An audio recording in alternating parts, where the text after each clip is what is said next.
Hello. The fact that you're here tonight is not a coincidence. Dim the lights a little, lean back comfortably, and allow yourself a small moment of silence. Because today, we're about to begin a journey together. A journey that may seem simple, but holds something much deeper within. Today, we'll explore the story of Easter. But this won't be a history lesson. It will be a slow journey through time.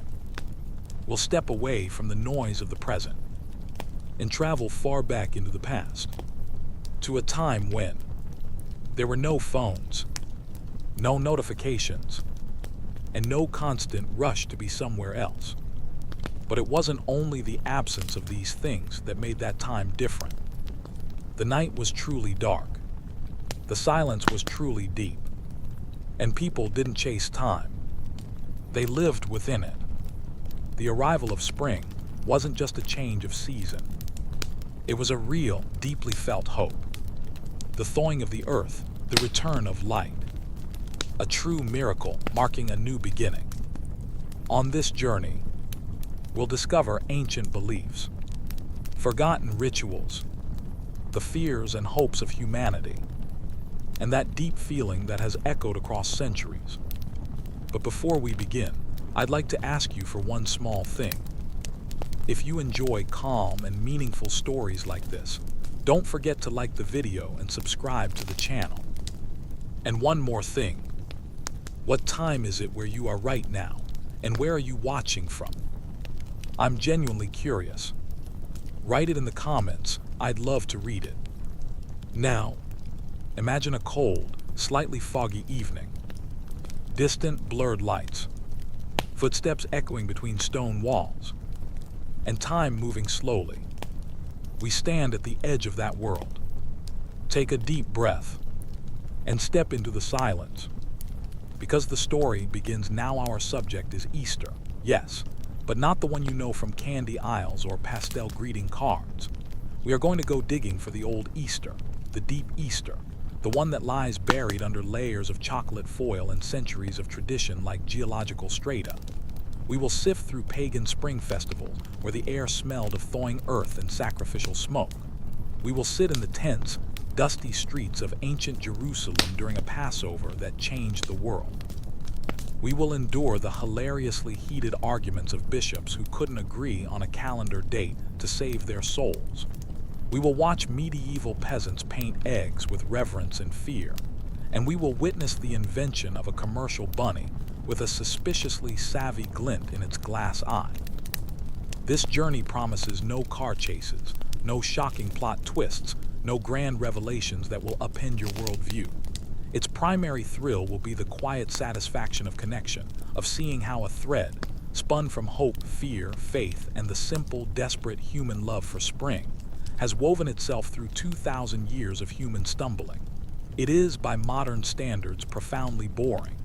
Gloriously, soothingly boring. In a world that screams at you from every screen, that demands your hot take, your urgent response, your optimized productivity, this story is a cool hand on a fevered brow. It is the literary equivalent of watching moss grow on a stone wall. It is history as a lullaby. So settle deeper. Let the fan's hum be the only email you're checking. The journey we're beginning is a slow one. It moves at the speed of sap rising in a maple tree, at the pace of a shadow creeping across a cathedral floor. We are leaving behind the frantic, pixelated now for the slow, textured then. The facts we'll encounter are not weapons for trivia night.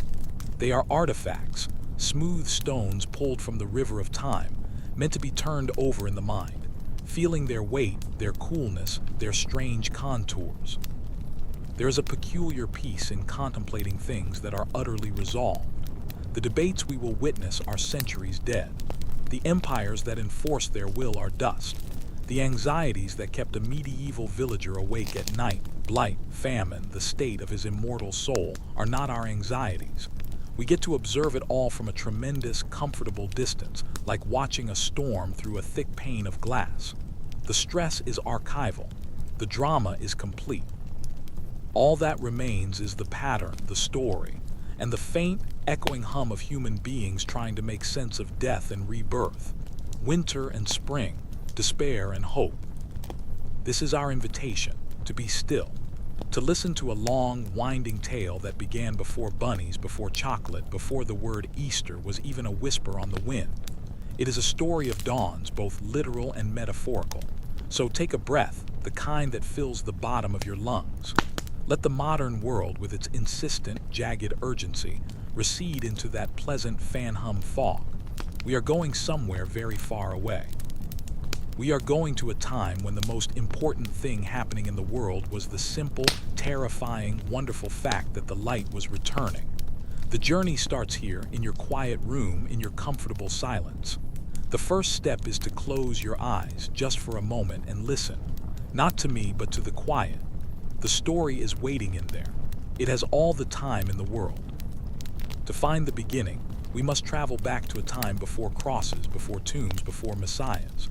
We must go to a world where the divine was not a single, jealous God in heaven, but a shimmering multitude present in every rock, stream, and budding branch. Our story starts not with a resurrection, but with a simple astronomical fact, the vernal equinox, the day when light and dark hang in perfect, fleeting balance, and then the scales tip irrevocably toward the sun. Imagine, if you will, the dense, ancient forests of Germania. Winter, there was not a picturesque scene on a greeting card. It was a profound and hungry silence. A time of short, gray days, of deep cold that seeped into bones, of stores dwindling and hope thinning. Then a change, a softening in the air, a new quality of light that gilded the bare trees. The ice on the streams would crack with sounds like distant thunder. The earth, once hard as iron, would begin to give up its scent of damp soil and waking roots. For people whose lives were dictated by the sky and the soil, this was not merely pleasant. It was salvation. It was divinity made manifest. And so they celebrated. They honored Easter, a goddess of the dawn, of the radiant morning, of spring's gentle but relentless return. The evidence for her worship is fragmentary, a ghost in the linguistic record. Her name, Easter, eventually lending itself to the season and much later to the holiday. But we can paint her from the palette of the season she governed. She was the blush of pink on the morning clouds, the sudden chorus of birds at first light, the tender green spear of a crocus pushing through the last crust of snow. Her festival was a sigh of collective relief, a ritualized gratitude for light and life returning. There would have been feasting, of course, on whatever stores had survived the winter, perhaps the first tender greens. There would have been fires, not for warmth now, but as beacons to the sun, encouraging its climb. And yes, there would have been offerings. Livestock, precious and vital, might be sacrificed, a life given back to the earth in thanks for the promise of new life to come. It is a concept far removed from our modern sensibilities, but in that world, it was a brutal, sacred economy, a gift to ensure the continuation of all gifts. Meanwhile, under a warmer sun, the Romans were engaging in their own springtime negotiations with the divine. They celebrated the festival of Cybele, the Great Mother, and her beloved Attis. The myth was a cycle of love, loss, and revival. Attis died, descending into the earth, and was reborn, a story that mirrored the decay and resurgence of the natural world. Their rites were passionate, often frenzied, involving processions of pine trees, symbols of everlasting life. Even in winter's grip and a day of bloodletting, the sanguis asterisk, reflecting Attis's death, followed by the wild joy of asterisk hilaria asterisk, the day of joy, celebrating his return. It was a louder, more theatrical spring than the Germanic observance, but the core melody was the same. Death is not the end. Life finds a way. Further east, in the lands of Persia and among various Mesopotamian cultures, the spring equinox marked Nowruz, the Persian New Year, a celebration of renewal that stretched back millennia. It was a time of thorough cleaning, of setting the house in order, of visiting family, and of setting an asterisk half-sin table with 7 symbolic items starting with the Persian letter S. Apples for beauty, garlic for health, sprouts for rebirth. Here, the focus was less on dramatic myth and more on the meticulous, hopeful ritual of wiping the slate clean, of aligning human order with the cosmic order of a new beginning. All these celebrations, from the Germanic woods to the Roman hills to the Persian plateaus, were different verses of the same human song. It was a song sung against the silence of winter, a defiant, joyful noise in the face of entropy. They did not have our science to explain the axial tilt of the Earth. They only knew the effect, the deepening cold, the fading light, the creeping fear that this time, perhaps, the sun would not return. Their festivals were acts of cosmic encouragement, sympathetic magic on a grand scale. By rejoicing in the budding trees, they believed they helped the trees bud. By celebrating the dawn, they ensured the dawn would come. You, in your quiet room, likely feel a pale echo of this each March or April. Perhaps you notice the daffodils in a neighbor's yard and feel a lift in your spirit. Maybe you open a window to let in air that no longer bites, and the scent of wet earth feels like a promise. You are participating in a tradition far older than any organized religion, a deep cellular recognition of the return of the light. You are, in your own quiet way, honoring Easter. The urge is the same, only the expression has changed. We have, thankfully, largely retired the livestock sacrifices in favor of perhaps buying a potted hyacinth or simply taking a longer, slower walk. The core of it, the relief, the hope, the simple, wordless gratitude for longer days and softer air, that is the ancient, enduring substrate. Before there was an Easter story, there was this, the human heart beating a little faster as the world turned back toward the sun.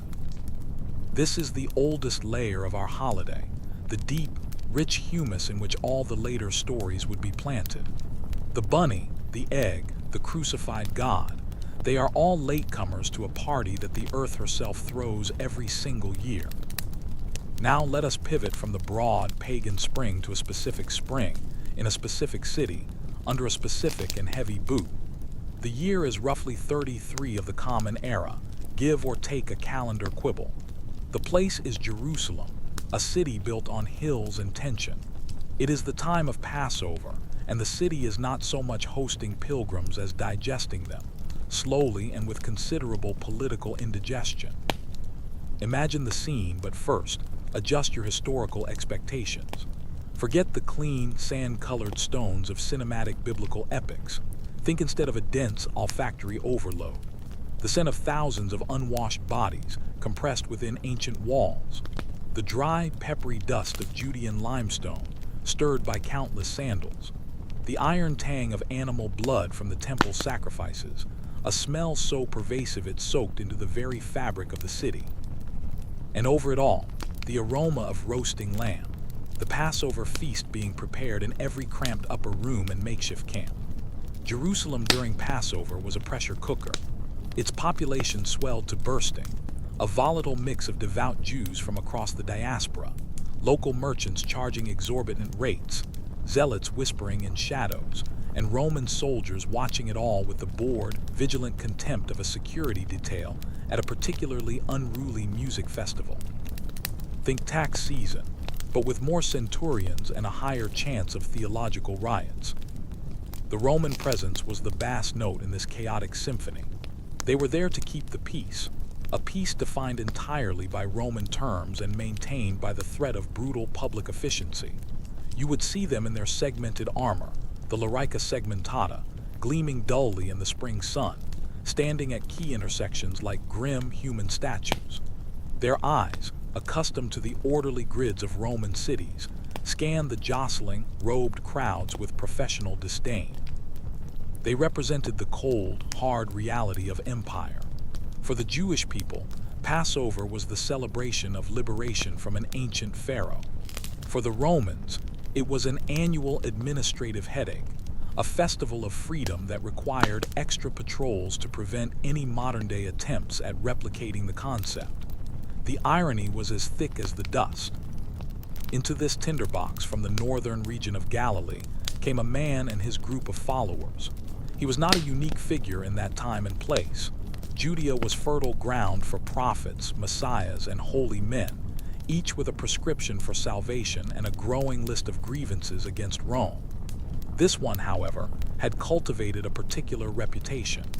His name was Yeshua, Jesus to the Greek-speaking world. His teachings focused on a kingdom not of this world, on turning the other cheek, on loving one's enemy, were radical enough to attract followers and infuriate the religious establishment. Yet he also spoke with an authority that even his critics noted, and stories followed him. Tales of healings, of miraculous feedings, of a magnetism that drew crowds not just in the hundreds, but in the thousands, into the open countryside. He arrived not as a conquering general, but as a pilgrim, coming to observe the mandated festival like any other devout Jew. The Gospels would later frame his entry with palm branches and shouts of acclamation, a moment of potent symbolism. But strip away the theological overlay and picture a traveling rabbi from the countryside, walking the well-trod road up to the city gates. He would have been one face among thousands, dusty and tired from the journey. His disciples, a mix of fishermen, a tax collector, and other assorted ordinary men, trailed behind him, their eyes wide at the scale of the capital, at the towering Herodian temple complex whose gold-capped roofs caught the sun like fire. They were there for Passover to remember the Exodus. They would have secured a room, perhaps through a follower in the city, to hold their own Seder meal. The atmosphere around them, however, was charged with more than just religious memory. It was electric with a present-tense anxiety, a sense that something, anything, could spark an explosion. This is the historical stage, meticulously set. The pagan celebrations of the equinox were about the cycle of nature, impersonal and vast. This Jerusalem spring was about human drama, personal faith, and political powder kegs. The air wasn't just full of the promise of spring. It was thick with expectation, with messianic hope, with the desperate longing for a different kind of liberation than the mere turning of the seasons could provide. Jesus and his disciples moved through this landscape, participants in the ancient Jewish ritual, yet also, unwittingly or not, placing themselves at the very center of a convergence of forces, religious, political, imperial, that was about to alter history's course. They were there to commemorate a lamb's blood saving a people long ago. Soon, the metaphor would become agonizingly, irrevocably literal. But for this moment, in the bustling, fraught, and fragrant city, they were simply more pilgrims in the crowd, seeking a room, preparing for a meal, observing the Passover as their ancestors had for centuries. The connection was about to be made, not in a temple, but at a simple table in the quiet before the storm. The room they secured was an upper room, a space of bare stone walls in the close, warm air of a city at capacity. The table was low, surrounded by cushions. The meal laid upon it was not a random supper. It was the Passover Seder, a ritual feast where every element was a taste of memory, a symbol of a people's identity. The disciples reclined, as was the custom, but a new gravity hung in the air, a tension that had nothing to do with Roman patrols outside. At the center of the table sat the unleavened bread, the matzah. It was flat, pierced with holes striped from the baking grates, a hurried bread for a people fleeing slavery, but also in that moment, a silent metaphor for a body that would soon be broken and striped by lash marks. There was bitter herbs, maror, usually horseradish or chicory, to taste the harshness of bondage. A paste of fruit, nuts, and wine, the charoset whose muddy color and sweet texture evoked the mortar used by Hebrew slaves, a reminder that sweetness can be forged in bitterness. And there was the lamb roasted whole, a direct echo of the original Passover lamb whose blood marked the doors of the faithful, causing the angel of death to pass over. The disciples ate, following the ancient liturgy, but the teacher among them imbued the old symbols with a devastating new meaning. He took the bread, blessed it, broke it, and called it his body. He took the cup of wine, the cup of redemption in the Seder, and called it his blood, the blood of a new covenant. The symbols of liberation from Pharaoh were being transfigured into symbols of a different liberation, one that would be purchased not by the blood of a lamb on a doorpost, but by a man on a cross. The Last Supper was a Passover meal that became its own prophecy, a final, quiet moment where the story of Exodus and the story about to unfold fused irrevocably. What followed was a swift descent into the brutal mechanics of Roman justice. The arrest in the garden, the nighttime trials before the Jewish Sanhedrin and the Roman prefect, Pontius Pilate, were less about legal deliberation and more about political expediency. Pilate, a man whose historical reputation paints him as cynical and easily agitated, found himself facing a provincial religious dispute on the eve of the city's most volatile festival. The charge against Jesus was cleverly escalated from blasphemy to sedition, claiming to be a king, a direct challenge to Caesar. Rome's response to sedition was standardized, horrific, and designed for maximum public deterrent: crucifixion. This was not an execution. It was a public service announcement written in flesh and agony. The condemned man was flogged first, a torture that used a whip embedded with bone and metal to tear skin and muscle into bloody ribbons. Then forced to carry the horizontal beam of his own cross to the execution site, he was nailed or tied to the beams and hoisted upright. Death came slowly, through asphyxiation and shock, often over days, while the victim was exposed to ridicule flies and the indifferent gaze of passers-by on a main road. The site, a hill called Golgotha, was chosen for its visibility. The timing, on the eve of the Sabbath during Passover, added layers of religious insult and logistical haste. By the afternoon, it was finished. The body was taken down and placed in a donated tomb, a stone rolled across its entrance.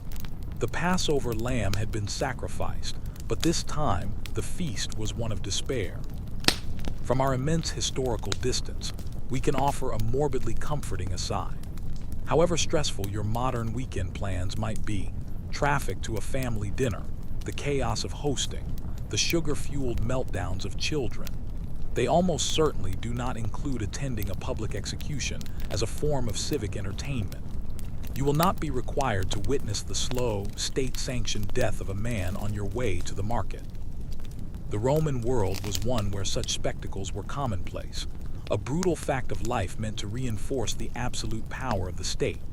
Our anxieties are different, often internal and psychological rather than external and physical. The fear of public, torturous death has been largely removed from the catalog of standard weekend activities. This is progress, of a sort. The story of the crucifixion is grim, a stark reminder of the human capacity for institutionalized cruelty. But hearing it now from the safety of centuries allows us to contemplate its meaning without flinching from its immediate, visceral horror. We can consider the theological weight, the sacrifice, the atonement from a place where the very method of that sacrifice is an archaic barbarity. It becomes a story, a powerful, awful story, rather than a potential afternoon's entertainment. This distance is a luxury our ancestors rarely knew. So, as the narrative moves from the upper room to Golgotha, remember that you are watching a shadow play on a far wall. The reality was unspeakable. The story, however, was just beginning to ferment in the hearts of the terrified men and women who had witnessed it, and who would soon be confronted with an empty tomb and a rumor that refused to die. A rumor that would eventually demand its own spring festival, one that would have to find its place in a world already full of them. Now picture the silence after the storm. The city of Jerusalem, having expelled its collective breath in the brutal spectacle of the cross, now held itself still under the solemn weight of the Sabbath. The disciples were scattered, hiding in the labyrinthine back rooms of the city or having fled altogether, their world shattered. The teacher was dead, definitively and publicly. The movement, it seemed, had ended not with a bang, but with the final, hollow thud of a stone sealing a tomb. All that remained was the grim aftertaste of failure and the cold comfort of ritual observance. But then on the first day of the week at dawn, something happened. Or more accurately, something was discovered to have asterisk not happened. The tomb was empty. The accounts that would later be written down, the Gospels, vary in their specifics, as eyewitness accounts of traumatic, extraordinary events always do. In one version, it is Mary Magdalene alone who finds the stone rolled away. In another, she is accompanied by other women. They had come to anoint the body, a final act of love and closure only to be met with an absence. The grave clothes were there, lying flat and empty like the shed skin of a snake. The body was gone. The immediate assumption, of course, was not resurrection but theft. Grave robbing was a crime, not a miracle. The women ran, their hearts a frantic drumbeat of confusion and fear, to tell the remaining disciples. The reaction they received was precisely what you'd expect: dismissive, weary disbelief. These were the wild claims of grief-stricken women, hysterical nonsense in the face of an inconvenient truth. But the story refused to be buried. It began to mutate, to grow new details in the hushed, rapid exchanges of the early community. The women's tale was joined by others. Peter, it was whispered, had run to the tomb himself and seen the linen wrappings and had gone away marveling. Then the reports grew bolder, more personal. Mary Magdalene, weeping outside the tomb, had turned to see a man she mistook for the gardener until he spoke her name. 2 disciples walking to the village of Emmaus, dejected and analyzing the events of the past days, had been joined by a stranger who explained the scriptures to them, and was only recognized in the breaking of bread at their table, whereupon he vanished. Then, the most audacious claim of all, he had appeared to the disciples themselves, gathered behind locked doors, showing them the wounds in his hands and side. He had eaten a piece of broiled fish to prove he was no ghost. He had spoken of peace, of forgiveness, of a mission to spread the news to the ends of the earth. Consider for a moment the mechanics of this rumor mill. This was a pre-internet world, a pre-printing press world, a world where news traveled at the speed of sandaled feet and anxious whispers. There was no fact-checking bureau, no viral tweet to debunk. There was only the raw, combustible material of human testimony, passed from person to person, each retelling adding a layer of conviction or a twist of detail. The claims were, by any rational standard of the first century, preposterous. Romans did not rise from the dead. Jewish martyrs did not return to have breakfast with their friends. The entire concept was an offense to the natural order, a scandal to Greek philosophy, and foolishness to Roman pragmatism. And yet, this was the central, defiant, gloriously improbable tenet that began to coagulate at the heart of a tiny, frightened sect. The sheer improbability of it became its greatest strength. It was not a story designed for easy belief. It demanded a leap, a conscious decision to accept a reality that overturned every conventional expectation. For those who made that leap, it changed everything. The crucifixion was no longer a tragic defeat. It was a necessary prelude. The empty tomb was not a mystery to be solved, but a promise to be proclaimed. The man they had followed was not just a martyred rabbi. He was something entirely new, the first fruits of a general resurrection, the proof that death itself had been defeated. This was not a comforting spiritual metaphor. It was a physical, historical claim that launched 1,000 arguments. The narrator, adopting the tone of a gossip historian leaning over a courtyard wall, can only marvel at the audacity of it. Imagine being one of those first skeptics, a neighbor in Jerusalem hearing these wild stories from the followers of that crucified Galilean. You'd shake your head, perhaps with a pitying smile. "They've finally lost it," you mutter. Grief does strange things to the mind. But the rumor wouldn't fade. It would persist, whispered in markets, debated in synagogues, defended with a fervor that seemed to grow in direct proportion to the persecution it attracted. These people weren't just sharing a nice idea. They were staking their lives on a story about a missing body and some breakfast fish. And that, in essence, is the birth of the Easter faith. Not in a neatly documented event, but in a series of chaotic, contradictory, deeply personal encounters that coalesced into a world-altering narrative. The resurrection was the original. You had to be their story, but the fervent belief of those who claimed to have been there proved infectious. It spread not like a logical proof, but like a fever dream of hope, jumping from person to person in the close, dusty air of the ancient Mediterranean. It was a rumor of life that grew in the shadow of the empire of death. A story so stubbornly unbelievable that believing it became the very definition of faith. All the spring festivals that came before celebrated the cyclical return of life as seen in nature. This new story dared to claim a singular, irreversible victory over death for a single human being, and by extension, for anyone who clung to him. It was a theological atom bomb, and its fallout would eventually blanket the world, forcing itself into the calendar, borrowing the symbols of spring, and forever linking its defiant, improbable hope to the season of rebirth. The empty tomb was just the hole in the dam. The rumor was the flood. Time, as it tends to do, flowed on. The frantic whispers in Jerusalem's back rooms solidified into creeds, the scattered followers organized into communities, and the memory of that spring morning crystallized into an annual celebration. But a problem emerged, one that would prove almost as vexing as the concept of resurrection itself. When exactly should they celebrate it? The answer, it turned out, was not obvious. And so, we jump forward a few centuries, leaving behind the dusty roads of Judea for the slightly more organized, but no less passionate, chaos of the early church. Picture it not as a monolithic institution, but as a sprawling, argumentative family spread across the entire Mediterranean, connected by terrible roads, slow boats, and letters that took months to arrive. The theologians and bishops of this era were not serene saints in stained glass. They were administrators with terrible travel schedules, philosophers with strong opinions on poultry, and debaters who could turn a comma in a Greek manuscript into a continent-splitting schism.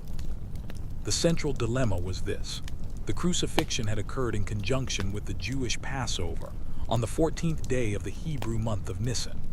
The resurrection, all agreed, was discovered on the following Sunday. So should the Christian celebration, the Pascha as it was called, be tied to the 14th of Nisan, regardless of the day of the week, faithfully following the historical timeline of the Last Supper and the cross?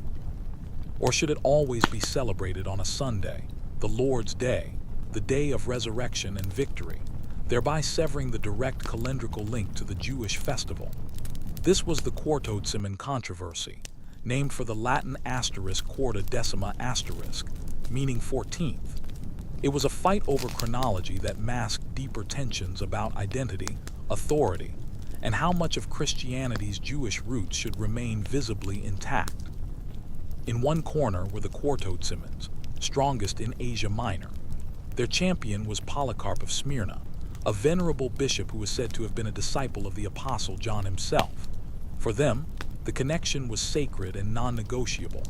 They would fast and mourn on the 14th of Nisan, the day of the Passover lamb's sacrifice, and break their fast with joyful celebration that evening, commemorating the resurrection regardless of whether it was a Tuesday or a Saturday. Their practice was a living chain of memory, linking them directly to the events in Jerusalem.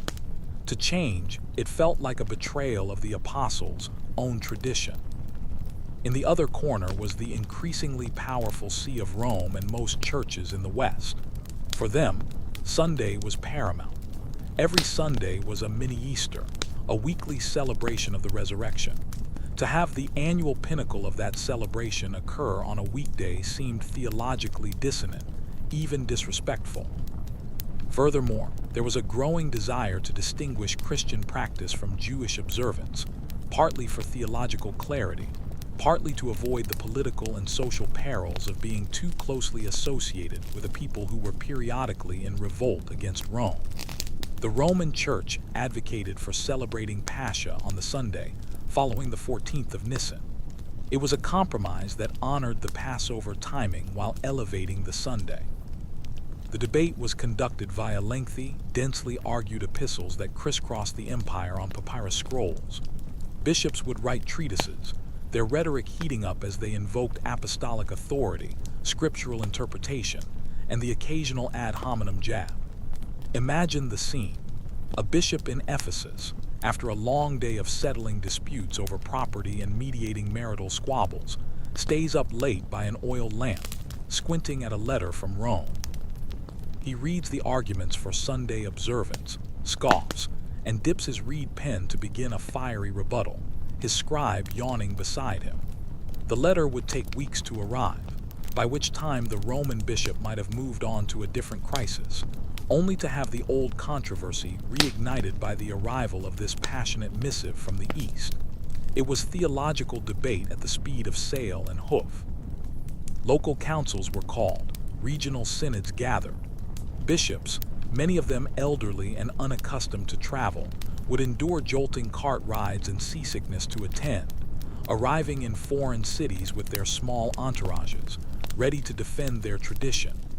The meetings were likely stuffy, long-winded, and punctuated by moments of profound frustration. One can imagine a weary bishop from Gaul, struggling with the Greek arguments, finally throwing his hands up and declaring through a translator that all this talk of lunar months and Jewish calendars was giving him a headache, and couldn't they just pick a Sunday in spring and be done with it? But it was never that simple. The calendar was doctrine. The date was identity. This period was the awkward adolescence of the church, a time when it was figuring out its own rituals, trying to establish a unified face to the world while internally resembling a passionate, sometimes petty, academic conference that never quite adjourned. The Quarto-Simon controversy was a perfect symptom of this growing pain. It was a fight about time, but it was really a fight about story. Was the Christian story fundamentally one of continuity with the Old Covenant, its climax occurring on the very day of Passover? Or was it a radical new beginning, so new that it demanded its own day, its own rhythm, separate from the lunar calculations of Jerusalem? The answer would determine not just a date on a calendar, but the very rhythm of Christian life for millennia to come. And to settle it, they would need more than letters. They would need an emperor, a council, and a formula so convoluted it would require astronomers to unpack. But for now, in the 3rd and early 4th centuries, the debate raged on, a slow-burning fire of pious disagreement, proving that while the message of Easter was one of peace, the path to celebrating it was anything but. The Emperor Constantine, having seen a cross in the sky and won an empire, desired one thing above all else for his newly favored religion: unity. Schism was a political threat as well as a spiritual one. The Quarto-Simon controversy, with its patchwork of East and West celebrating the holiest day on different dates, was an embarrassment. It made the church look like a bickering provincial council, not the unifying glue of the realm. And so, in the year 325, he summoned the bishops of the known world to a small town in Bithynia called Nicaea. The agenda was weighty, primarily to confront the Arian heresy which questioned the divinity of Christ. But nestled among the world-shaking theological debates was the persistent, nagging issue of the calendar. It was time to settle, once and for all, the date of Easter. Picture the scene, if you can, through a slightly sarcastic lens. Several hundred bishops, many of them survivors of the recent Diocletian persecutions, bearing the physical and psychological scars of that trauma, now found themselves guests of the emperor. They were housed, fed, and expected to produce order. The council met in a great hall, but one imagines the real work happened in shaded colonnades under a blistering Anatolian sun. The air would have been thick with the smell of dust, sweat, and heated wax from the tablets on which notes were taken. The bishops, robes doubtless itchy in the heat, debated with a fervor that the temperature did nothing to dampen. On one side, the remnants of the Quarto-Simon position, holding fast to the 14th of Nisan with the stubbornness of men for whom tradition was the last fortress against a changing world.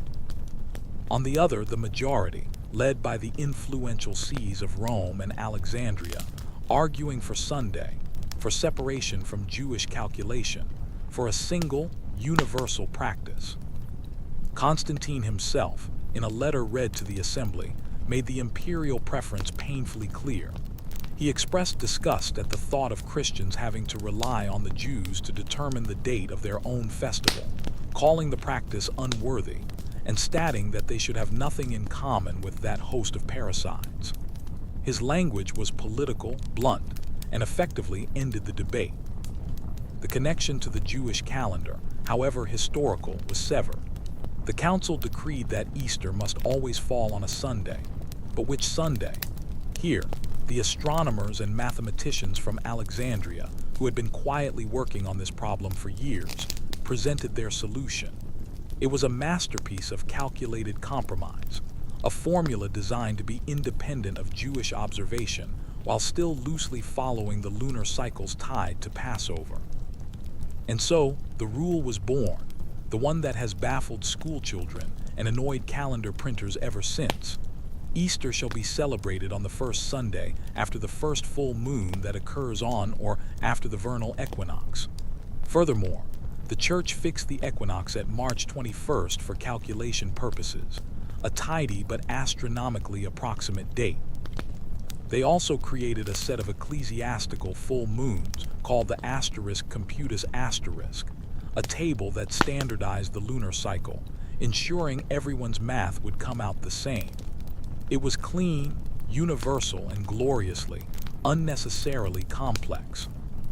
One can almost hear the weary sigh that must have passed through the less mathematically inclined bishops. They had solved a problem of unity by creating a riddle. The simple, powerful, visceral connection, we mourn on the day he died, we feast on the day he rose, was replaced by an algorithm. The early Christians, it seems, possessed a profound disdain for simple, user-friendly planning. Perhaps, in their zeal to create a celebration pure of pagan and Jewish influence, they overcorrected into a labyrinth of their own making.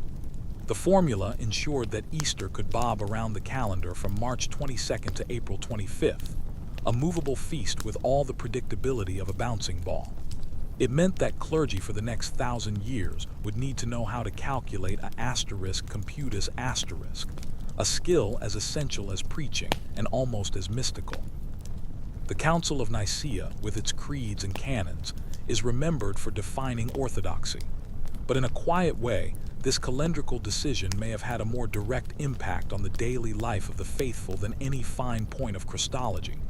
It standardized the rhythm of the Christian year, making it a global, rather than a local, phenomenon. It also, perhaps unintentionally, deepened the holiday's connection to the ancient pagan spring. By tethering Easter to the vernal equinox, they forever linked the resurrection to the primordial human celebration of returning light. The formula was Christian, but the seasonal anchor was as old as the hills. So the great debate was settled. The Quartodecimans faded into historical footnote. The Church had its unified date, a triumph of order over memory, of universal rule over local tradition. And as the bishops packed their scrolls and began the long, dusty journeys back to their dioceses, they carried with them the verdict. Henceforth, the celebration of life conquering death would require a good almanac, a clear head for numbers, and a patient congregation willing to wait for a committee of long-dead bishops and Alexandrian astronomers to tell them when to rejoice. It was not elegant, but it was theirs. And it would prove, for all its complexity, stubbornly resilient, a tangled knot of time, faith, and bureaucracy that no one, not even reformers and revolutionaries, would ever quite manage to undo. The great machinery of the Church, having settled its calendar with Byzantine complexity, now turned its attention to the vast, stubborn landscape of Europe. Here, in the damp forests and rolling fields of the medieval world, Christianity encountered a problem far trickier than heresy, deeply ingrained human habit. The pagan spring, with its celebrations of Easter and its rites of renewal, had not been erased by decree. It had simply gone underground, bubbling up in village customs, in the names of the months, in the instinctive joy at the sight of the first hare darting across a thawing field.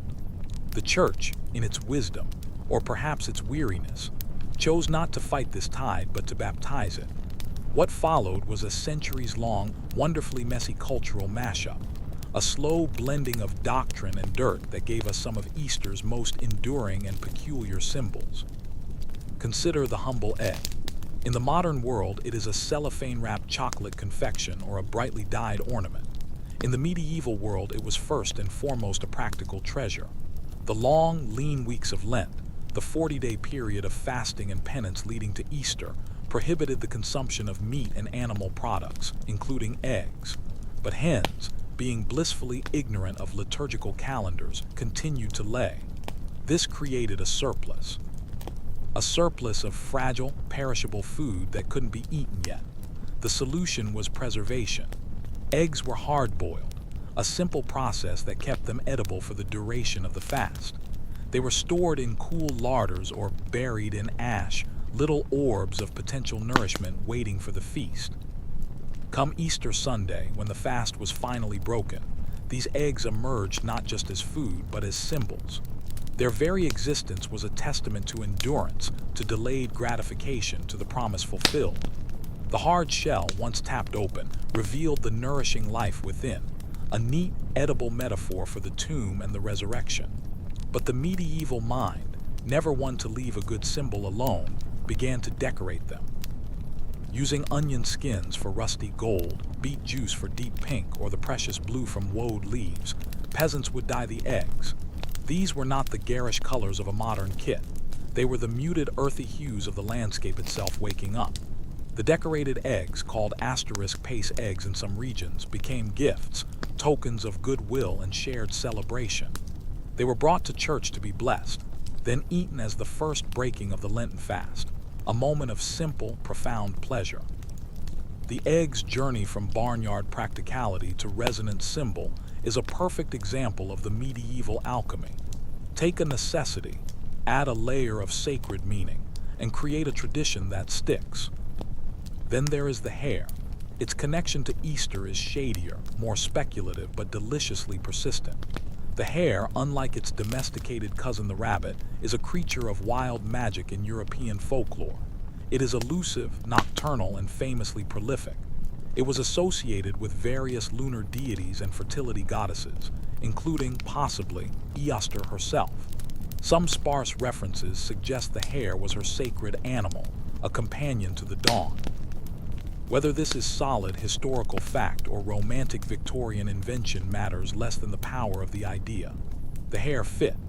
It emerged in spring, frenetic and fertile, a living embodiment of the season's explosive vitality.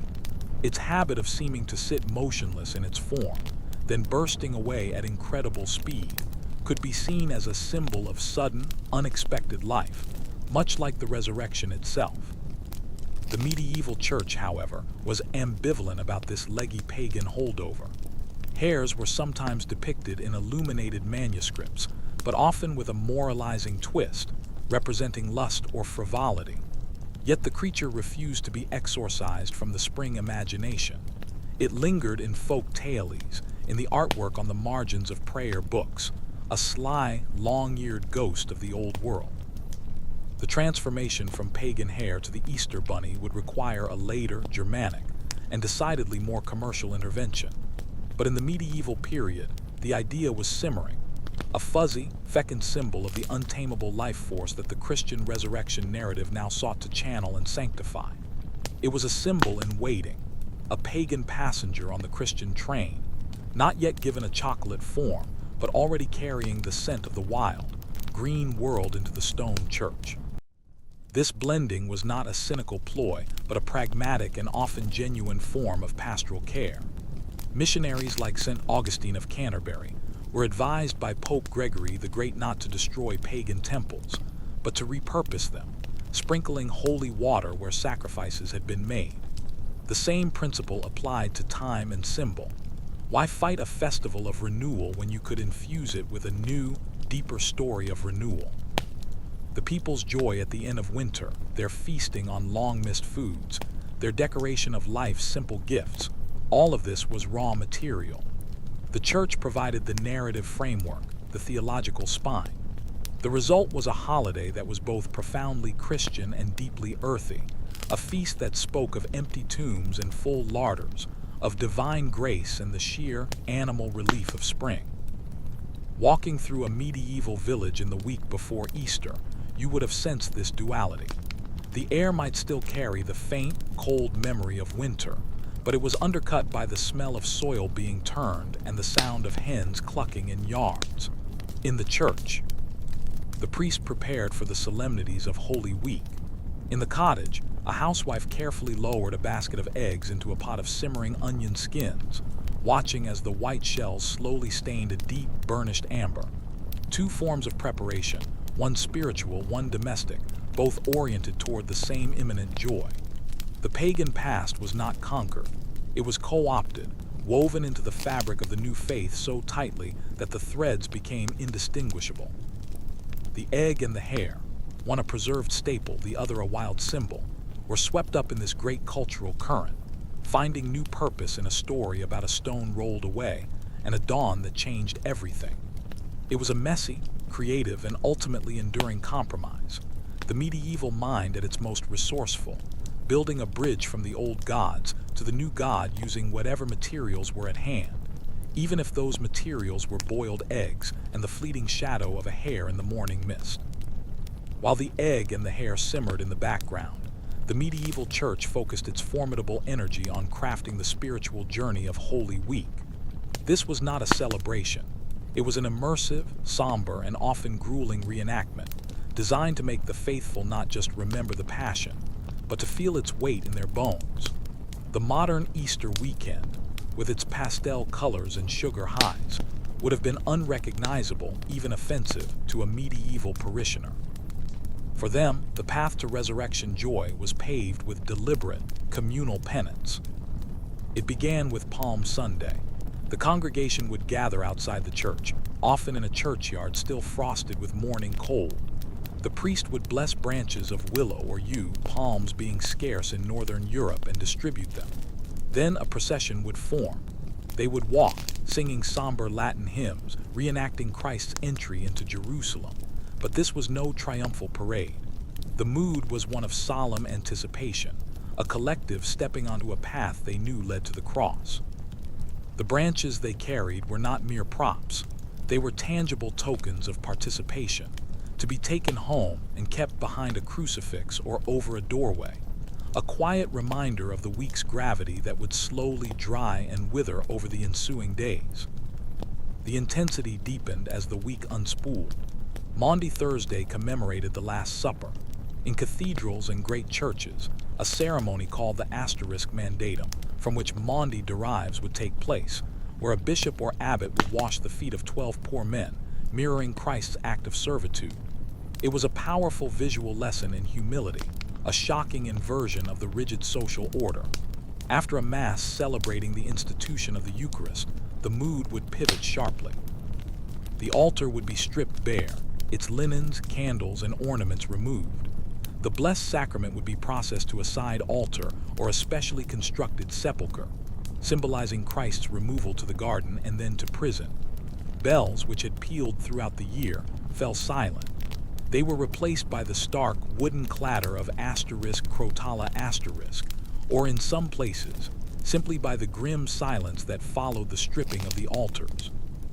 The church, once the vibrant heart of the community, was rendered naked and mournful. Then came Good Friday, the apex of solemnity.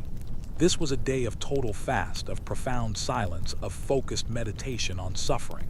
In many places, a creeping to the cross ceremony was held. The clergy and congregation would approach a veiled crucifix on their knees, often over rough stone floors, to kiss the feet of the carved figure. The veil would then be removed, revealing the stark image of the crucifixion. A series of long, chanted readings recounted the Passion. There was no Mass. The Eucharist consecrated the previous day was consumed in a simple, austere rite. In some regions, particularly where Germanic traditions held strong, mystery plays were performed in the town square. These were not professional theater but community endeavors, with local guildsmen playing the roles of Romans, Pharisees, and disciples. The portrayal of the crucifixion, while stylized, aimed for visceral impact. The actor playing Christ might be hoisted on a real beam, and the crowd's participation, shouting, "Crucify him," as instructed, blurred the line between observation and complicity, forcing a personal, uncomfortable engagement with the story. Vigil stretched into the night. In monasteries, monks would chant the entire Book of Lamentations. In villages, people might keep watch in the now bare church, the only light coming from a few guttering candles. This was the long, dark night of the soul, the deliberate dwelling in the space between death and rumored life. It was meant to be arduous, to make the body feel the deprivation, the cold, the uncertainty that the disciples had felt. Comfort was not the point. Empathy, born of shared discomfort, was. From our vantage point, the contrast is staggering. Our modern Holy Week troubles might involve finding a parking spot at a crowded sunrise service, or the minor tragedy of a child's chocolate bunny melting in the sun.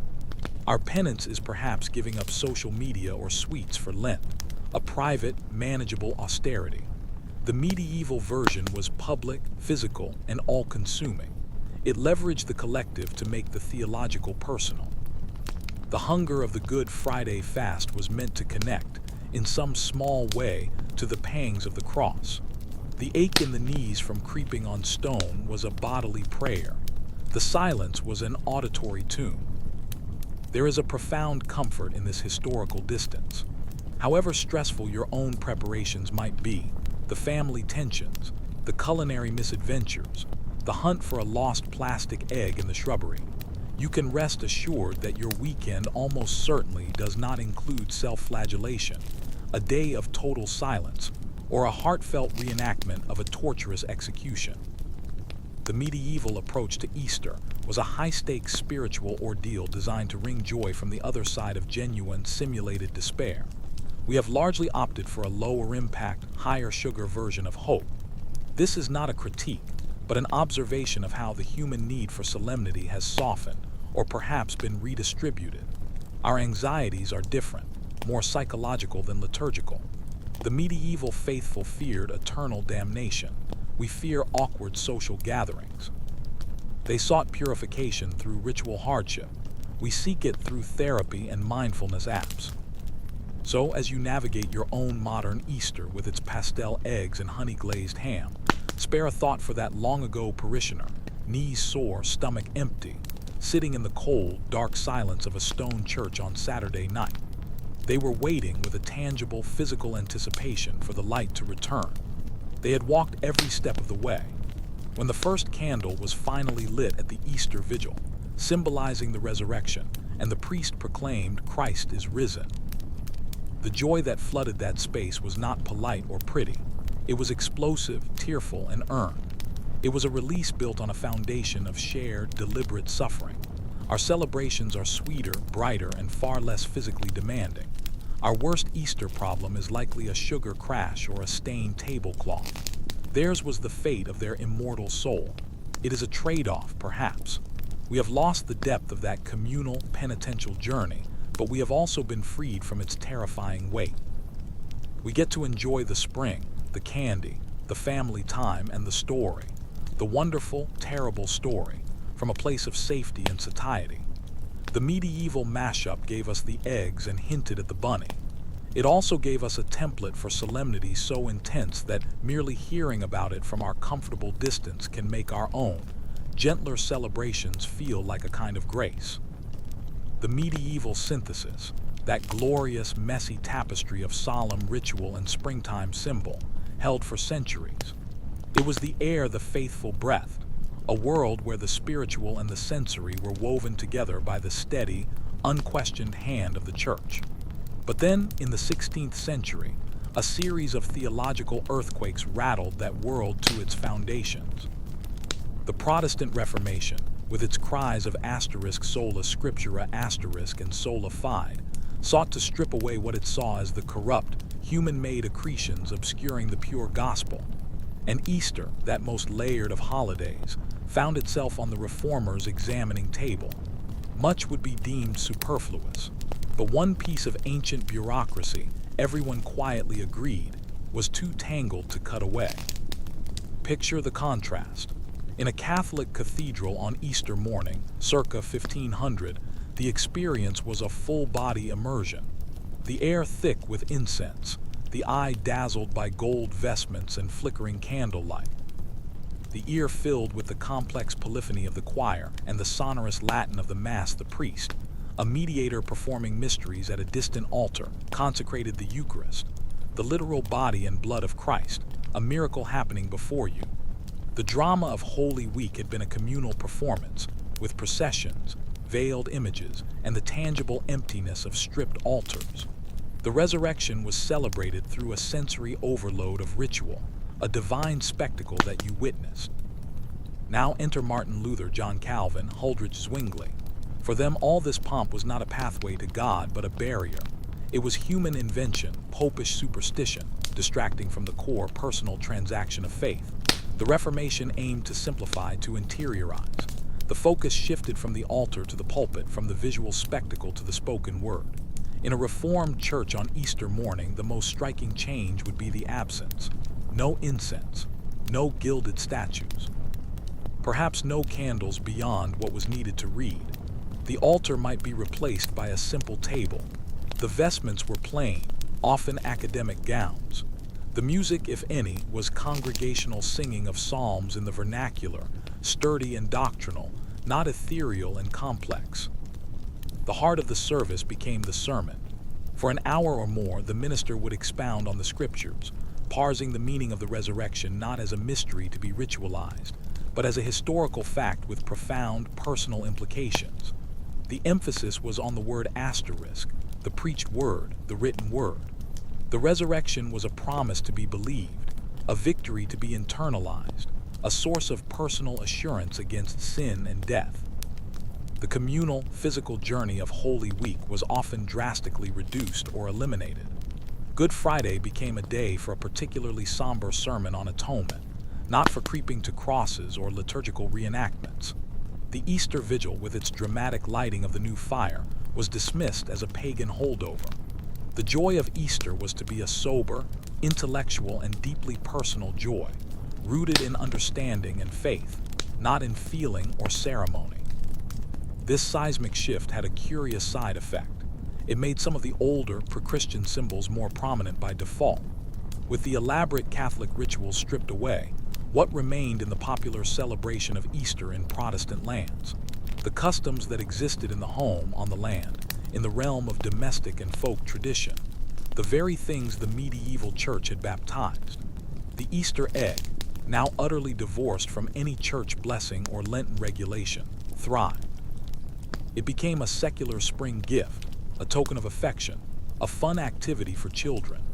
The hare, that pagan ghost, began its slow morph into the Osterhase, the Easter bunny in Protestant Germany, a folkloric figure who brought eggs, entirely separate from the church service. The Reformation, in its zeal to purify worship, accidentally pushed the holiday's festive, springtime aspects out of the sanctuary and into the garden and the family home. The sacred and the secular began to cleave apart, a division that would define the modern experience of the holiday.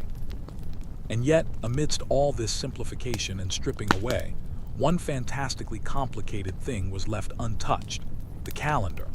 The Council of Nicaea's infamous formula, the first Sunday after the first full moon after the vernal equinox, survived the Reformation completely unscathed. Luther, Calvin, and all the others railed against papal authority, indulgences, and the veneration of saints, but they never seriously proposed recalculating Easter. It was a piece of theological bureaucracy so ancient, so universally adopted, and so mathematically cumbersome that it achieved a kind of untouchable status. To change, it would have required an international conference, a consensus of astronomers and theologians, and a willingness to endure the chaos of competing dates all over again. The reformers, for all their revolutionary fervor, were practical men. They had bigger fish to fry. So the great irony took hold. Protestant congregations, gathered in plain, whitewashed churches to hear plain-spoken sermons about the plain truth of the gospel, still relied on a dating system devised by a Roman emperor and Alexandrian mathematicians over 1,000 years prior. Their Easter could fall on any of 35 possible dates, bobbing around the spring calendar with a mind of its own, all because a bunch of bishops in 325 AD wanted to sever ties with Jewish Passover and accidentally created a riddle. The reformers rejected the complexity of the Mass, but embraced the complexity of the computus asterisk. It was as if they had meticulously cleared away a gaudy, overgrown garden but left one ancient, gnarly, an incomprehensibly tangled old tree standing right in the middle of the lawn, shrugging and saying, "Well, that one's always been there." This calendrical conservatism speaks to a deep human truth about tradition. Some systems, once entrenched, achieve an inertia that transcends ideology. The Easter date was a piece of shared Christian infrastructure, like the canon of the New Testament or the basic shape of the creed. It was a headache, but it was an shared headache. To meddle with it would cause more practical problems than it solved. It was easier to grumble about the movable feast and consult the almanac than to attempt a reform that would inevitably leave some Christians celebrating the resurrection, while others were still fasting for Lent. Thus, the Reformation simplified Easter by intensifying its focus on the personal, the scriptural, and the preached word. It demoted ritual and elevated doctrine, but in its wake it allowed, perhaps even forced, the festive secular symbols of spring to flourish independently, and it left the holiday's maddening, magnificent schedule perfectly intact, a Byzantine heirloom in a newly whitewashed room. The message was streamlined. The meaning was personalized. But the math, thank goodness, remained gloriously, impenetrably the same. Some traditions are so stubbornly complex that they become themselves a kind of faith. A faith that somewhere in a dusty library, an astronomer priest still knows what he's doing, and that the spring full moon will, as it always has, eventually tell us when to rejoice. The story of Easter, that ancient tapestry woven from pagan spring, Jewish Passover, and Christian resurrection, was packed into the holds of ships alongside Bibles, tools, and desperate hopes. It sailed across the Atlantic, not as a single tradition, but as a bundle of conflicting impulses. In the rocky soil of New England, it encountered a people uniquely hostile to its very premise, the Puritans. For them, Easter was not a celebration to be transplanted, but a weed to be rooted out, a suspect hybrid tainted by popery and pagan frivolity. Imagine the Puritan world, a world of stark contrasts, endless, brooding forests and neat, gray villages, profound theological certainty and constant, gnawing fear of divine displeasure. Theirs was a faith stripped to the bone, focused on the sovereignty of God, the depravity of man, and the austere truth of Scripture. They examined the Bible and found no commandment to celebrate the resurrection with a special annual festival. What they did find were the ancient Jewish feasts, which they saw as fulfilled and therefore obsolete, and the practices of the Church of England and Rome, which they viewed as a gaudy human invention, a layer of will worship obscuring the plain truth. Easter, with its calculated date from Nicaea, its echoes of Easter, its eggs and eventual bunnies, was the epitome of everything they had crossed an ocean to escape. It was a heathenish vanity, a popish holdover, a distraction from the real, daily, grim business of living a godly life in a howling wilderness. So they banned it, officially. In the Massachusetts Bay Colony and elsewhere, the public observance of Easter was prohibited. There was to be no special church service, no holiday from work, no festive meal. The day was to pass like any other Sunday, albeit a Sunday with perhaps a more pointed sermon on the resurrection as a theological fact, not a seasonal event. The Puritans were not against the resurrection, of course. It was the cornerstone of their hope. They were against the holiday, the ritualization, the borrowing of pagan time. They wanted the truth pure, unadorned, and unmoored from the cyclical, earthy celebrations that, to their minds, dragged the divine down into the mud of human tradition and natural superstition. But human nature, especially the nature of children, is a stubborn force, more persistent than any decree. Picture a Puritan child in a drafty, wooden house in early spring. The world outside is still mostly brown and gray, but the light is changing. The air has lost its knife's edge, perhaps a snowdrop. A defiant immigrant from an English garden pushes through the half-frozen mud by the doorstep. The child has been taught that Easter is a papist folly, that the only markers of time are the Sabbath and the changing seasons for planting and harvest. Yet somewhere, perhaps from an older relative with fonder memories of the old country, or from a hired hand with different beliefs, a whisper persists, a whisper about eggs.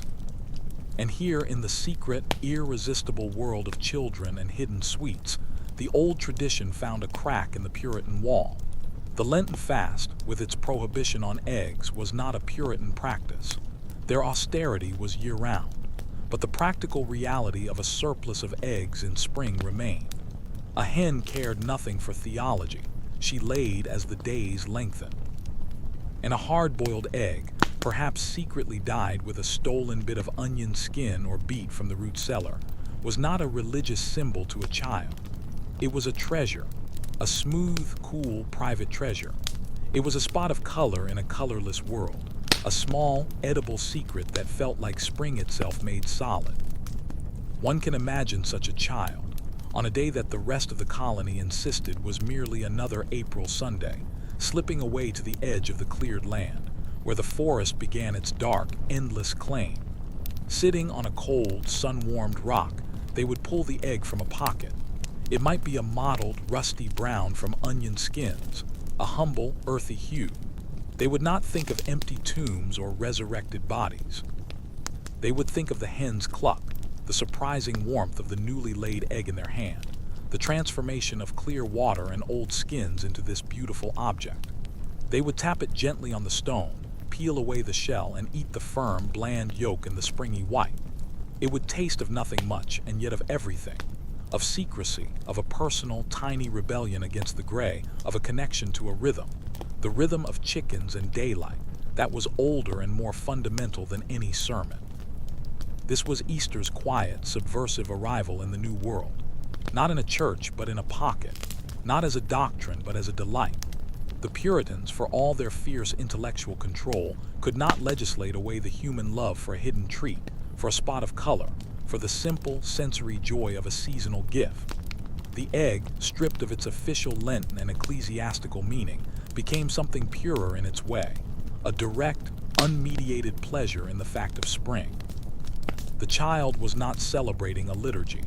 They were communing with a basic, joyful truth that life returns, and sometimes it fits in your hand and tastes good.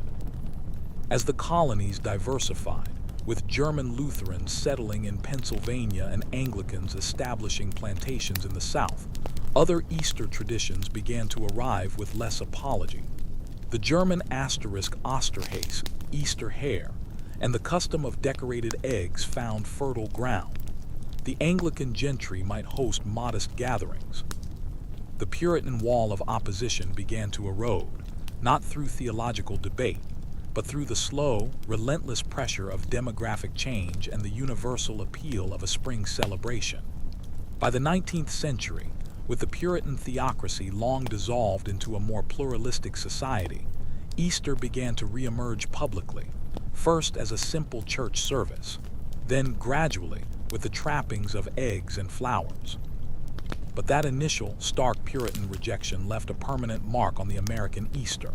It created a space, a tension, between the sacred and the secular that is uniquely pronounced in the United States. Here, more than perhaps anywhere else, Easter exists as two parallel holidays, a deeply solemn religious observance and a vibrant, commercial, secular celebration of spring. The Puritans failed to kill Easter, but they succeeded in helping to split it in two. They forced the festive, pagan-derived elements out of the church and into the realm of the home and the marketplace, where they would later explode with American commercial zeal. So the next time you see a child on a manicured lawn, searching for a brightly colored plastic egg filled with candy, remember that Puritan child by the forest's edge, secretly eating a plain, brown, hard-boiled treasure. The candy is brighter, the grass is greener, the ritual is sanctioned and photographed. But the essential, joyful kernel is the same, a secret discovered, a sweetness found, a small personal celebration of light returning and life renewing, even when, especially when, the official world says there is nothing here to celebrate. The human heart, it seems, has its own calendar, its own irresistible need to mark the spring with a hidden delight. And not even the most stringent, God-fearing Puritan could ultimately outlaw the simple, subversive happiness of an egg. The story of Easter in America, having survived Puritan frost, now entered a hothouse of innovation where sentiment and salesmanship fused into something new. The 19th century, with its booming cities, growing middle class, and burgeoning print culture, provided the perfect petri dish for the modern Easter bunny to be cultured. This was not the shadowy, pagan hare of medieval fields, nor the folkloric Osterhase asterisk of German villages. This was a bunny with a business plan, and its rise was a masterclass in manufactured whimsy, fueled by immigrant nostalgia and the keen eyes of confectioners and stationers who saw a holiday ripe for packaging.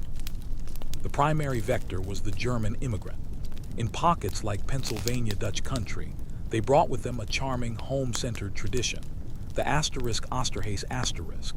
This Easter hare was a whimsical, slightly mysterious figure who, much like his Christmas counterpart Saint Nicholas, judged children's behavior and rewarded the good with a nest of colored eggs. The nests were simple, often just the children's upturned hats or bonnets placed in a secluded spot in the garden or house. The eggs were hand-dyed, sometimes with intricate patterns drawn in wax resist, treasures of domestic artistry. The hare himself was never seen. His magic was in his absence in the discovery.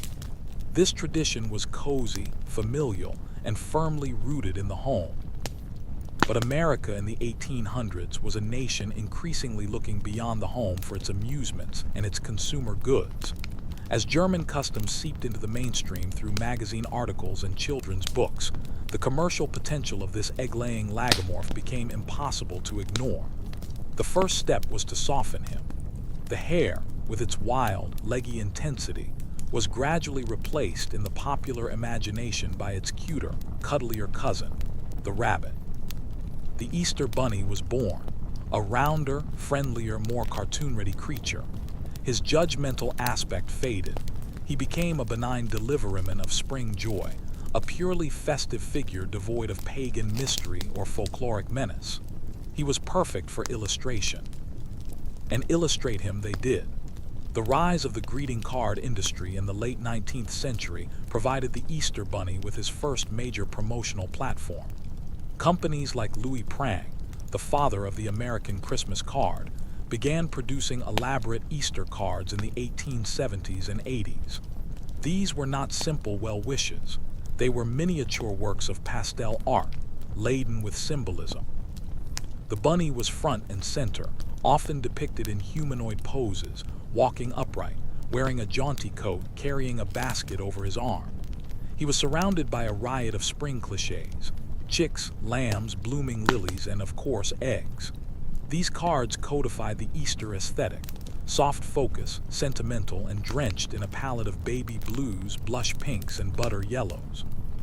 They sold nostalgia for a simpler, rural spring to an urbanizing population, and in doing so, they standardized the bunny's image, making him a familiar, marketable brand.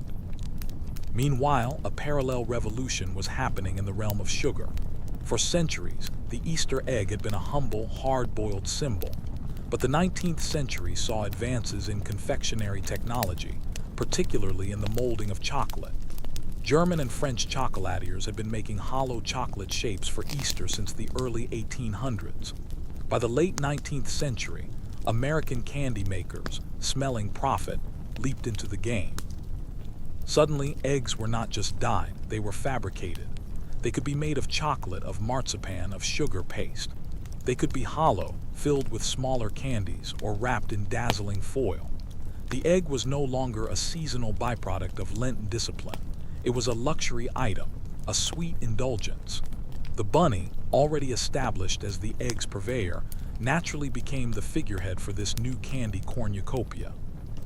Advertisements began to show him not just with painted chicken eggs, but with piles of elaborate chocolate eggs, forging an irresistible link in the consumer's mind between the mythical creature and the purchasable treat. The sheer manufactured whimsy of it all is enough to make a historian chuckle. Within a few decades, a complex, centuries-old holiday tradition had been successfully repackaged with a cute animal mascot and tied directly to consumer goods. The deep, solemn themes of death and rebirth, the arduous medieval penance, the fierce Reformation debates, all of it was gently pushed to the side by a tide of pastel cardboard and milk chocolate. This was not a cynical eradication, but a cheerful overlay. The commercial Easter didn't replace the religious one. It simply built a bright, noisy carnival around the old, quiet church. It was a testament to the American genius for holiday making. Christmas had Santa Claus, a figure similarly refined and popularized by illustrators and advertisers. Now Easter had its bunny. The mechanism was the same. Take a folk figure, sanitize it, give it a consistent visual identity, and associate it inextricably with gifts, or in this case, candy and cards that could be bought. The holiday became an event, a date on the calendar that demanded preparation, shopping, decorating, dressing up. The bunny was the friendly face of this commercial engine, a non-denominational, non-threatening symbol of spring that everyone, regardless of theological depth, could enjoy. He asked for nothing but belief in his magic, and in return, he moved merchandise. It was a hop, skip, and a jump from the German asterisk Osterhase, hiding a simple egg in a hat, to a national icon driving a multi-million-dollar confectionery industry. The 20th century waited just around the corner, ready to pour gasoline on this pastel fire, but the foundation was firmly laid. Easter was now a holiday you could buy, and its ambassador was a rabbit with a very sweet tooth. If the 19th century dressed the Easter bunny in a pastel coat and gave him a basket, the post-World War II era handed him the keys to the factory, the mall, and the suburban imagination. The war's end unleashed a pent-up torrent of optimism, consumer energy, and baby-making. Easter, already primed with its commercial mascot, was perfectly positioned to become a full-blown spectacle of domestic bliss and retail therapy. It exploded from a quiet Sunday observance into a pastel-hued, sugar-coated, nationally synchronized pageant of newness. New clothes, new decorations, new and ever more elaborate ways to hunt for candy. This was the bright, plastic layer over the old, solemn stories, a wonderfully bizarre testament to the human search for joy, repackaged and sold by the yard. The parade was the perfect metaphor. In cities and towns across America, the Easter parade became less a spontaneous stroll and more a sanctioned fashion show. Fifth Avenue in New York was the apotheosis, but main streets everywhere saw their own versions. This was not about religious procession. It was about display. It was a pageant of prosperity. Families, scrubbed and gleaming, would don their Easter best, a tradition that harkened back to the early Christian practice of wearing new white robes after baptism at the Easter Vigil, but now utterly transmuted. For men, a new suit or at least a crisp tie. For women and girls, the imperative was the Easter dress, often in eye-watering shades of pink, yellow, or mint green, accessorized with white gloves, a matching hat, and patent leather shoes. The clothing industry reveled in it, promoting the idea that spring's renewal demanded a personal sartorial reboot. To be seen in last year's outfit was a subtle social failure. The parade was a public ritual of conformity and aspiration, a walking advertisement for the post-war ideal, orderly, colorful, and freshly purchased. At home, the holiday's visual domain expanded beyond the basket. The dye kits of the 1950s and 60s became more sophisticated, offering neon colors and tie-dye effects, but they were joined by a cavalcade of ready-made decor. Plastic grass, that synthetic, staticky green shred, filled baskets instead of real straw or moss.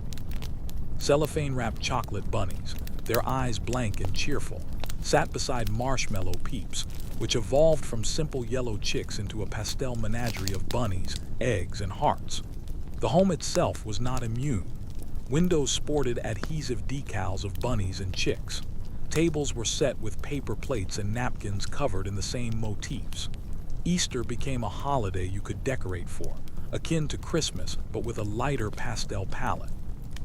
It was a complete aesthetic package, a coordinated assault on the senses designed to signal celebration in the universal language of mass production.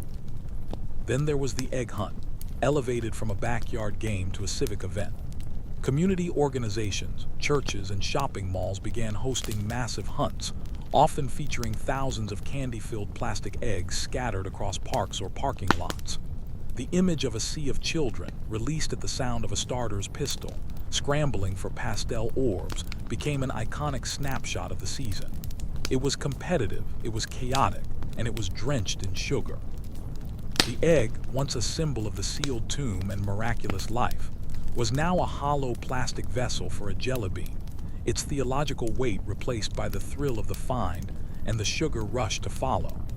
The bunny himself was often present in these spectacles, played by a teenager in a stuffy, oversized costume, his fuzzy head slightly askew as he waved at the shrieking children.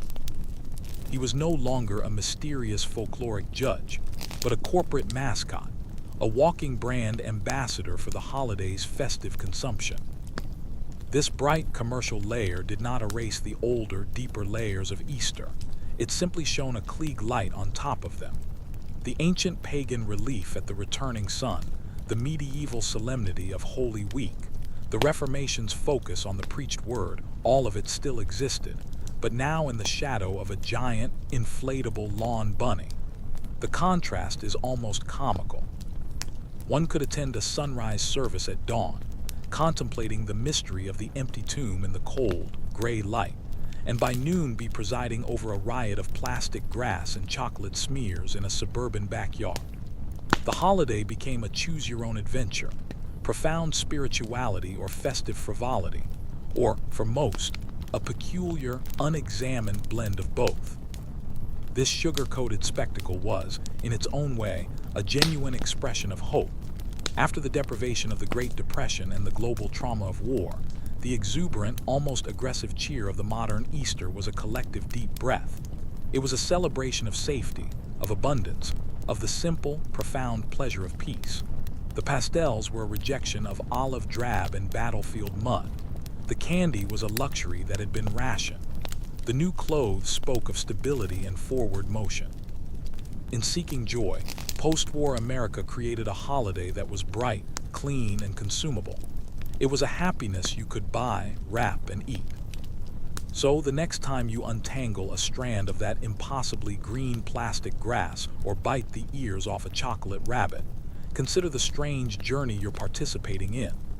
You are touching the endpoint of a long evolution, from pagan spring rites to Roman executions, from monastic vigils to Puritan prohibitions, from German folk customs to Madison Avenue marketing campaigns. The commercial Easter is wonderfully bizarre, a festival where a mythical rabbit delivers candy eggs to children dressed like Petty's fours. It is a layer of pure, manufactured whimsy laid over strata of solemnity and sacrifice. But perhaps that's the point.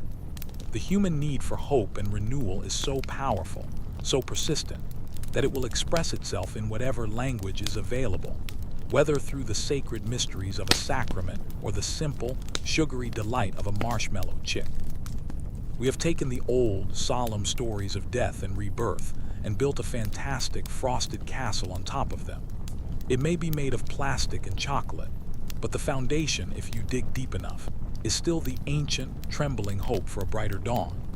The bunny, in his ridiculous way, is still hopping for joy that winter is over, and in that, he is not so different from the long-ago worshippers of Easter, lighting their fires to welcome back the sun. Now open your eyes. The journey through time deposits you here in the sprawling, pluralistic present. The single thread we have followed, from pagan dawn to Jerusalem's tension, from medieval penance to commercial spectacle, has frayed into 1,000 luminous strands, each reflecting a different facet of the human need for spring and hope. To survey the modern celebration of Easter is to behold a global mosaic, a kaleidoscope of practices where the ancient and the avant-garde, the sacred and the secular, exist in simultaneous, often overlapping orbits. There is no single Easter anymore. There are 1,000 Easters, each tailored to fit the contours of a personal faith, a cultural memory, or simply a craving for ham and sunshine. Begin in the deep night in the hour before dawn. In a stone chapel in the English countryside, a small congregation gathers in total darkness. The only sound is the rustle of coats against cold pews. Outside, the world is a study in monochrome. Then, a single flame is struck. The priest lights the paschal candle from the new fire, its small, defiant glow piercing the gloom. "The light of Christ," he proclaims, and the flame is passed from person to person until the whole church is awash in the gentle, dancing light of 100 individual candles. The ancient exsultet is chanted, its Latin verses rolling through the vaulted space, telling of beeswax and salvation, of Mother Earth exulting in the radiance of an eternal King.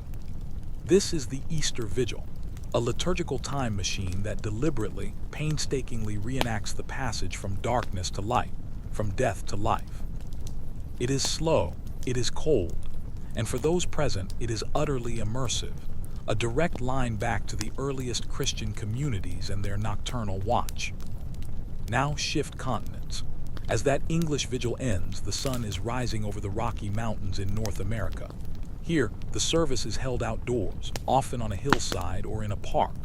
People arrive wrapped in blankets and clutching thermoses of coffee.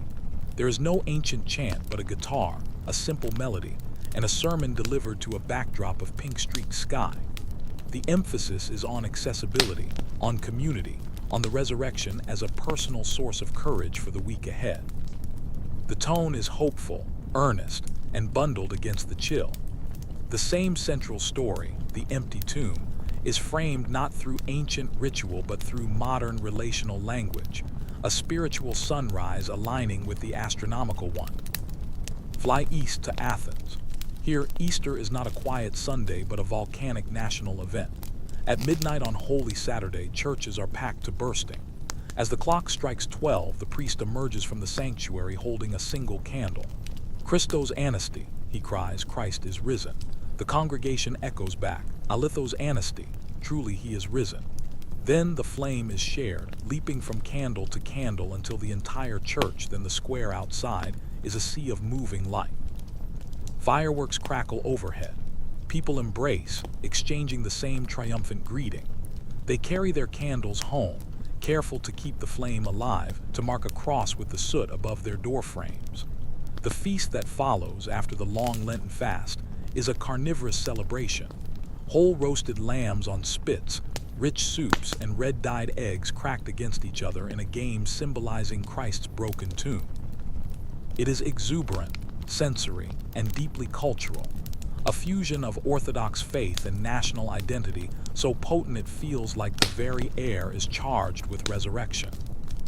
Now consider a different table entirely.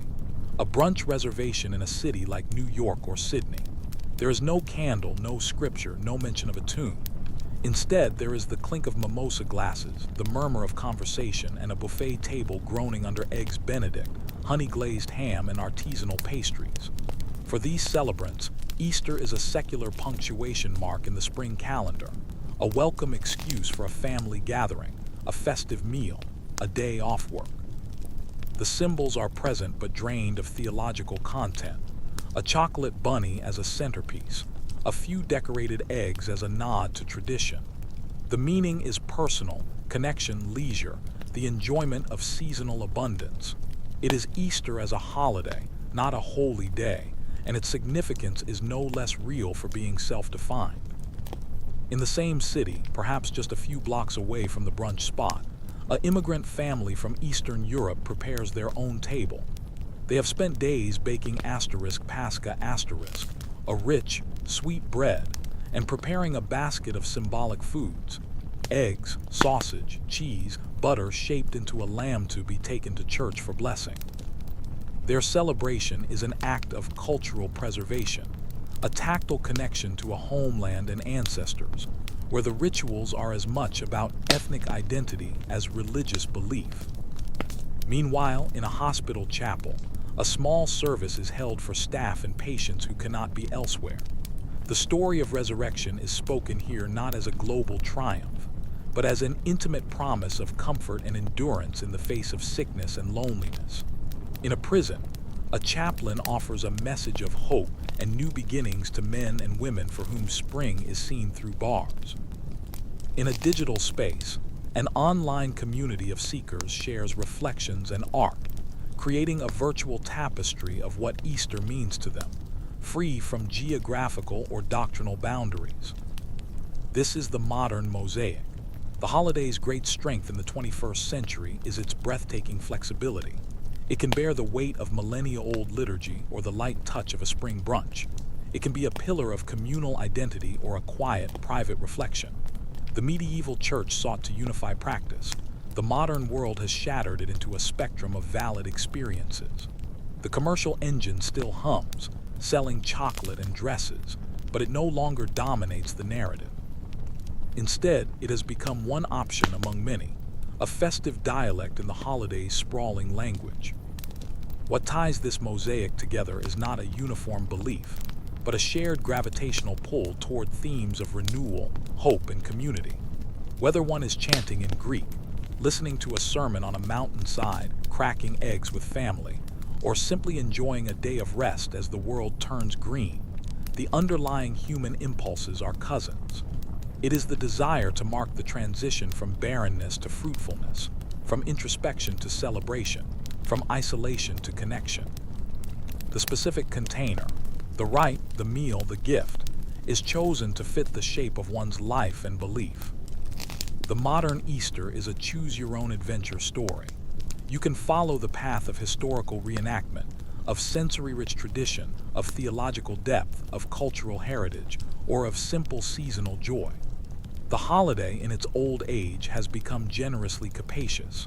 It holds space for the devout and the doubtful, the traditionalist and the innovator, the communal and the personal. It suggests that the need for a story about life conquering death, about light returning after darkness, is so fundamental to the human condition that it will continually reinvent itself, finding new forms of expression in every generation and every corner of the globe. We no longer have one Easter imposed from a council or a marketplace. We have 1,000 Easters, each a small, bright tile in the vast, ever-shifting mosaic of human hope, each a personal answer to the ancient, whispering question of the spring. Can life truly begin again? The answers are as varied as humanity itself, and in that beautiful, chaotic variety, the old story finds not dilution, but a strange and vibrant new life. And so we return to you. The fan still hums its planetary note in your quiet room. The dim light still softens the corners. The journey, that long, meandering stroll through 2,000 springs, has circled back to its starting point. A single listener, a single breath, in a moment of chosen stillness. We have wandered from Germanic forests thick with the scent of thaw to the tense, dusty streets of Jerusalem. We have sat in stuffy halls with argumentative bishops and in cold stone churches with kneeling peasants. We have watched eggs be preserved, decorated, commodified, and chocolate-dipped. We have seen a wild hare become a folkloric judge and then a cartoon mascot. We have traced a story of execution and wild hope as it crossed oceans, was rejected, hidden, and then erupted in a pastel spectacle. Now all those layers, the pagan, the Jewish, the Christian, the commercial, the personal, exist not as separate strata in a history book, but as a single, shimmering thread held in your mind's eye. This is the thread through time. It is a thread spun from the most basic human materials, fear and hope. The fear that the light will not return, that the cold will be permanent, that death is the final word. The hope that insists otherwise, that the dawn is inevitable, that life is resilient, that love might somehow be stronger than the grave. Every layer of Easter's history is a different attempt to weave those two raw fibers into something durable, a story strong enough to hold a community, a faith, or a child's wonder. The ancient pagan lit fires to encourage the sun. The early Christians clung to a rumor of an empty tomb to defy the empire of death. The medieval peasant dyed an egg, transforming a practical necessity into a symbol of promised joy. The Puritan child secretly cherished that same egg as a private rebellion against a joyless world. The modern parent hides a plastic egg, continuing the ritual of hidden delight. The thread connects them all, a continuous, if often tangled, line of human beings reaching for light. There is a profound comfort in this connectivity. It makes our own moment, with its unique anxieties and celebrations, feel both small and beautifully significant. Small because we are merely the latest to hold this thread. The worries that feel so urgent, so personal, the minor crises of a modern holiday, the deeper searches for meaning in a secular age, are variations on a very old theme. People have always worried about getting the ritual right, about preserving tradition, about finding authentic joy amidst the noise. They have always struggled with faith and doubt, with the pull of the sacred and the allure of the festive. Your moment is a single stitch in a tapestry that stretches back to when humans first looked at the winter sky and prayed for the sun's return. Your celebrations, however you shape them, are part of a conversation that began millennia before you were born. And yet, your moment is significant precisely because you are the one now holding the thread. You are the inheritor of this vast, stumbling, hopeful story. You get to decide what it means. You can choose to engage with its deepest theological claims, or you can simply appreciate it as a fascinating cultural artifact. You can lose yourself in the solemn beauty of an ancient vigil, or in the simple pleasure of a spring meal with loved ones. You can reject it entirely, or you can find in it a metaphor for personal renewal that needs no doctrine. The history does not demand a specific response. It merely offers a legacy of human searching. It says, "Here is how some people before you dealt with the mystery of death and the gift of spring. Here are the stories they told, the symbols they crafted, the arguments they had. The thread is yours now." You can examine its colors, the deep red of sacrifice, the gold of dawn, the pastel pink of commercial whimsy, and see how they blend into the whole. This layered history is a gift of perspective. It pulls us out of the tight, airless room of the present, where every problem feels unprecedented and every joy feels fragile. It places us on a wide balcony overlooking the long river of time. From here, you can see the tributaries feeding in, the pagan rites, the Passover celebrations, the theological debates, the folk customs, the commercial explosions. You see that the river keeps flowing, adapting its course but always moving toward the same sea. The human need for hope, for community, for a reason to celebrate when the world turns green again. The value is not in choosing one layer as the true one, but in appreciating the rich, complex weave. The medieval monk who spent Good Friday in hungry silence and the modern child who wakes to a basket of candy are connected, however distantly, by the same fundamental impulse, to mark the turn toward life. The solemnity gives the celebration its depth. The celebration gives the solemnity its release. The commercial spectacle, for all its plastic gloss, is still a form of collective joy-seeking. A way a society says, "We have made it through another winter. Let us eat sweets and wear bright colors." It is all part of the same enduring human conversation with the seasons of the earth and the seasons of the soul. So as this story ends, let the fans hum slowly bring you back to the room, to the present, to your own breath. The journey through the history of Easter is not meant to provide answers, but to expand the questions, to make the ground beneath your feet feel deeper, layered with the footsteps of countless others who have stood in their own springs, looking for hope. It is an invitation to feel both the humility and the privilege of your place in the long story. The wish embedded in this tale, as old as the first dawn celebration, is simple. It is a wish for a peaceful sleep, the kind that comes from a mind unknotted by present worries, resting in the long view. And it is a wish for a brighter dawn, whatever that dawn means for you. A literal sunrise that takes your breath away, a personal renewal, a moment of connection, a quiet, internal sense that life, in all its messy, beautiful complexity, is worth celebrating. The thread through time ends in your hand. The story is told. The history is a lullaby, a long, slow narrative that settles the frantic present into a broader, quieter pattern. Where you take it from here is your own story to write. For now, in the calm dimness, may you find rest. And may your tomorrow, in whatever small or significant way, be touched by the light you've spent this time remembering, the light that has always, stubbornly, returned.